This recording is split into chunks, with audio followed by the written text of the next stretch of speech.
आप थोड़ी ठेकेदार है मजहब के। आप ठेकेदार है मजहब के क्या? नहीं ठेकेदार है ना। आपने 12-13 साल से इसमें स्टडी कर रहे हैं, पर जो किताबों के आपने पढ़े हैं, आपने ये जांच की वो किताबें किसने लिखी हैं? ओ भाई साहब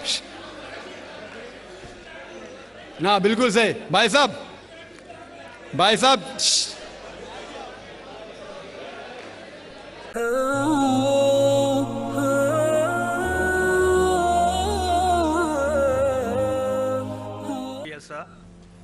डॉक्टर साहब, मेरे पेरेंट्स हिंदू थे, पर मैं अपने को हिंदू नहीं मानता हूं, मैं अपने को इंसानियत मानता हूं, इंसान मानता हूं। बाई चांस मैं जमा हूं हिंदू जगह घर, और आप जमे हैं इस्लाम के घर, और दूसरे जमे उनके घर, पर सबसे ज्यादा है इंसानियत। और अभी तक मजहब ने, कोई भी मजहब हो, इंसानियत के ऊपर अमल नहीं किया। आपने 12-13 साल से इसमें स्टडी कर रहे हैं, मैंने 30 साल से स्टडी कर रहा हूं, बाल मेरे सफेद हो गए हैं, रोटी के लिए मैं बिजनेस करता हूं। पर जो किताबों के आपने पढ़े हैं, आपने ये जांच की वो किताबें किसने लिखी हैं? हजारों साल बाद लिखी हैं। पहले एक जुबान की बात होती थी, कोई राम राम राम कह के उसके कहावत है मर मर मर कहने लगा, उसको पूजना है। वेदा ऐसी थी, ग्रीक मैथोलॉजी ऐसी थी, इजिप्शियन मैथोलॉजी ऐसी थी, इब्राहिम से लेके मोसेस तक, और आपके मोहम्मद साहब के तक। आपका मोहम्मद साहब का जो किताब लिखेगी कुरान 50 साल बाद लिखेगी, तो और नहीं 40-50 कोई भी हो। पर मुझे माफ करना साहब, मैं आपसे एक सवाल ये उठना चाहता हूं, हम सब इंसान है, इंसान को एक करके सब मजहब 21st सेंचुरी में इंसानियत मजहब क्यों नहीं बनाते? जो आप ठहर, मैंने अभी खत्म नहीं किया जनाब, मैंने हमने खत्म नहीं किया। हाँ, मैं ये कह रहा हूं साहब, आप अपना पर्सनल मजहब है रखिए, अपने घर में रखिए, बस स्टेट में और दूसरों के ऊपर ना लाइए, वार ना करिए, लड़ाई ना करिए। एक माफी चाहता हूं, ऐसी हजारों चीजें मैं दूसरे मजहब में निकाल सकता हूं। मैं आपसे पूछना चाहता हूं, खलीफा 40 साल के अंदर मर गए, मर्डर हुए, असैसिनेट हुए, और अली साहब जो थे वो ग्रैंडसन हमारे पैगंबर के थे। ये चीजों के हवाला दूसरों में भी है, मैं हजारों दे सकता हूं, पर इसका सवाल मैं आपसे कहना चाहता हूं। भाई साहब ने अच्छा सवाल पूछा, लंबा था, तकरीर थी छोटी। भाई साहब ने कहा कि वो हिंदू धर्म में पैदा हुए लेकिन हिंदू नहीं है, इंसान है। क्यों ना हम एक मजहब इंसानियत बनाते हैं? उनका जो कहना है वो इंसान है। भाई साहब, हर शख्स, हर इंसान जो पैदा होता है वो इंसानी होता है, लेकिन सिर्फ इंसान होना काफी नहीं है। इंसान होना जरूरी है। हर मुसलमान पहले इंसान होना जरूरी है उसे। इस्लाम की सारे बातें, एक भी बातें मैंने कहा मैं तकरीर में, इंसानियत के खिलाफ नहीं है। एक भी बातें मैं चैलेंज करता हूं, आप एक भी बात इस्लाम की बुनियादी बात बताओ जो इंसानियत के खिलाफ है। मुसलमान होने के लिए अच्छा इंसान होना जरूरी है। अगर आप अच्छे इंसान नहीं हैं तो मुसलमान हो ही नहीं सकते। लेकिन सिर्फ अच्छा इंसान होना काफी नहीं है। मिसाल के तौर पे डॉक्टर बनने के लिए 10वीं पास करना जरूरी है, फिर 12वीं, फिर डॉक्टरी। तो मैं कहूंगा डॉक्टर बनने के लिए स्कूल पास करना जरूरी है, लेकिन स्कूल पास करना काफी नहीं है। तो इस्लाम में अच्छा मुसलमान बनने के लिए अच्छा इंसान बनना जरूरी है, लेकिन सिर्फ अच्छा इंसान बनना काफी नहीं है। समझ रहे? क्यों? क्योंकि इंसान को जिसने पैदा किया उसकी इबादत करना जरूरी है। जिसने आपको पैदा किया, जिसने आपको पैदा किया, उसकी अगर आप इबादत नहीं करेंगे तो इंसानियत के नाम पे कलंक है। आप कहते हैं कि मजहब, जितने मजहब है सब भेदभाव पैदा करता है, नफरत पैदा करता है। आपने कहा, शंकराचार्य ने बिल्कुल सही कहा। शंकराचार्य ने कहा कि कोई भी मजहब नहीं सिखाता कि आपस में भेदभाव करना। उनकी भी स्टडी है, मेरी भी स्टडी, आपकी भी स्टडी है।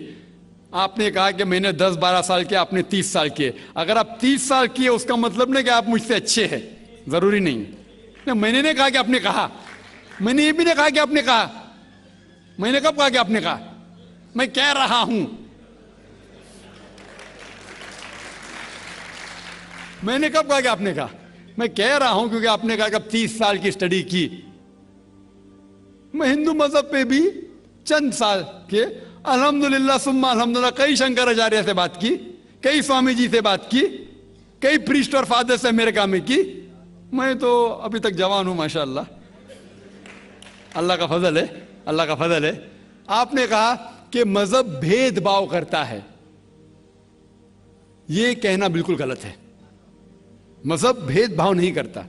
जो मजहब के मानने वाले हैं वो मजहब को सही तरीके से नहीं समझते हैं, इसीलिए भेदभाव पैदा करते, वो अलग बात है।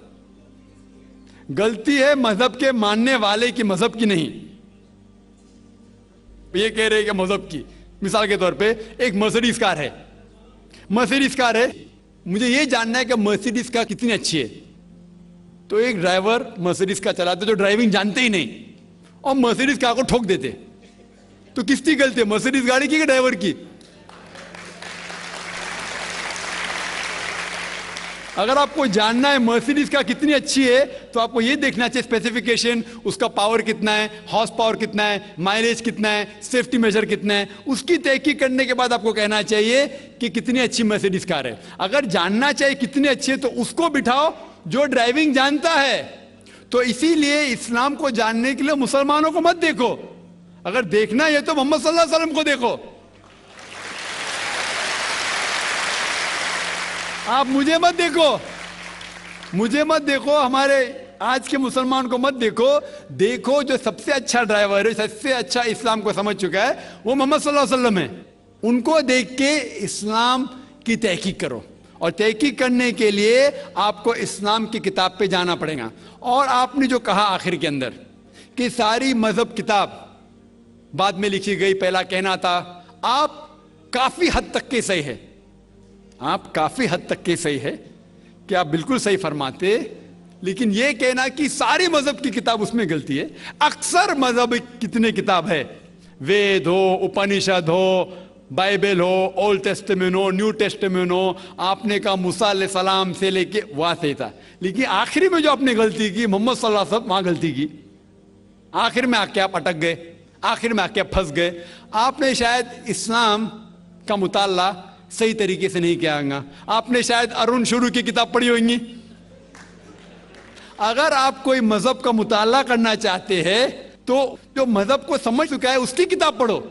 आप अगर अरुण शुरू की किताब पढ़ेंगे और इस्लाम के मुताला करा कहेंगे, ये किधर का सही फैसला है? मैं कहता हूं अरुण शुरी जैसे लोग की पढ़ी होंगी, क्योंकि जब भी कुरान नाजिल हुआ, जब भी कुरान की आयत नाजिल होती थी, मोहम्मद सल्लल्लाहु अलैहि वसल्लम अनपढ़ थे।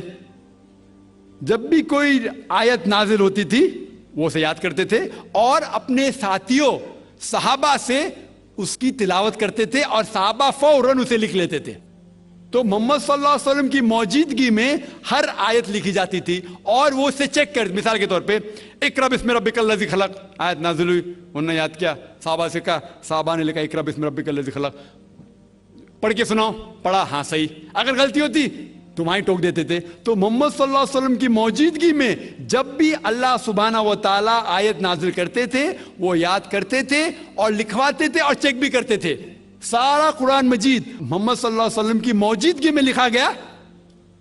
आप जो कह रहे वो हजरत उस्मान का जिक्र कर रहे, वही तो अफसोस की बात है, आपने सही मुताला किया ही नहीं। हजरत उस्मान ने कई साल बाद, 40-50 साल बाद, जो आप कह रहे 40-50 यहां से आपको आया, उनने क्या कहा कि इस कुरान मजीद का जो नुस्खा है उसको और नुस्खे बनाए जाए और बाकी लोग में फैला दिया जाए, क्योंकि लोग को इख्तिलाफ था रवानगी के अंदर। तो उसको दूर करने के लिए हजरत उस्मान रज़ियल्लाहु अन्हु उनने कहा कि जो नुस्खा मोहम्मद सल्लल्लाहु अलैहि वसल्लम की मौजूदगी में था, उनने अपनी बीवी को दिया, हजरत हफ्सा को, और जो हजरत उमर की बेटी थी उनके पास महफूज था, उनने लिया और सहाबा 5-6 साहबा जो जैद बिन थाबित रज़ियल्लाहु अन्हु, उनकी सदारत में उसकी नकल की, और ये नकल हुए नुस्खे को दुनिया के अलग अलग जगह पे फैलाइए। और एक नुस्खा अब भी मौजूद है कोप्टा की म्यूजियम में, कोप्टा की म्यूजियम इस्तांबुल में। तो आप जो जिक्र कर रहे हैं वो उतारे हुए कुरान शरीफ का जिक्र कर रहे, जो हकीकत में कुरान शरीफ है वो मोहम्मद सल्लल्लाहु अलैहि वसल्लम की मौजूदगी में लिखा गया था। उनने खुद उसको चेक की क्या सही था, और जब भी आयत नाजिल होती थी अपनी सही जगह पे उसे लिखवा लेते थे मोहम्मद सल्लल्लाहु अलैहि वसल्लम। तो ये कहना बाकी मजहब की किताब में अक्सर अब सही है। मिसाल के तौर के ऊपर बाइबल 70 ईयर्स बाद लिखा गया है, वेद वो सैकड़ों साल बाद लिखा गया है। कितनी पुरानी वेद है, कभी वेद आया दुनिया में ये किसी को पता ही नहीं। वो आपके हिसाब से, स्वामी दयानंद सरस्वती के हिसाब से 1310 मिलियन ईयर्स ओल्ड, 1310। आप थोड़ी ठेकेदार है मजहब के, आप ठेकेदार है मजहब के क्या? नहीं ठेकेदार है ना।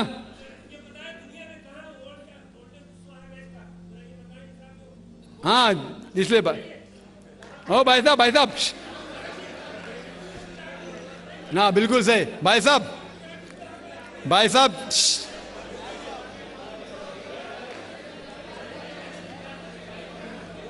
साहब, इसीलिए इख्तिलाफ जो है ये कम इल्मी के वजह से।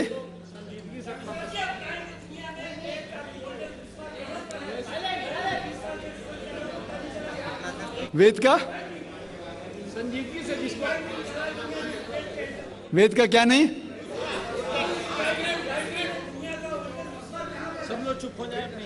भाई साहब ने कहा कि दुनिया का सबसे ओल्डेस्ट स्क्रिप्ट वेद है, वो कुछ हिस्टोरियंस कहते हैं, बट ओल्ड होना मतलब नहीं कि सही। जो कुछ ओल्ड है वो सबसे बेहतर होना जरूरी नहीं। मिसाल के तौर पे मेरे पास पुरानी गाड़ी है 50 साल पुरानी, उसका मतलब नहीं कि नई गाड़ी से अच्छी है। ये भी हो सकता है कि पुरानी गाड़ी नई गाड़ी से अच्छी हो सकती है। मेरे पास मर्सिडीज कार है 5 साल पुरानी, जो नई मारुति से अच्छी होंगी। तो ये कहना कि कोई किताब या कोई मजहब पुराना इसलिए बेहतर है, बिल्कुल गलत है। जो आदमी को अक्ल है वो कभी भी ऐसा नहीं कहेगा कि पुरानी चीज बेहतर, नई चीज बेहतर। वो चीज बेहतर है जो हक के ऊपर है, जो चीज हक के ऊपर है वो चीज बेहतर है। तो भाई साहब, आपकी जो तहकीक है मजहबी किताबों पे जरा कमजोर और गलत है। आपको फिर से और 30 साल लगाने पड़ेगा इंशाअल्लाह।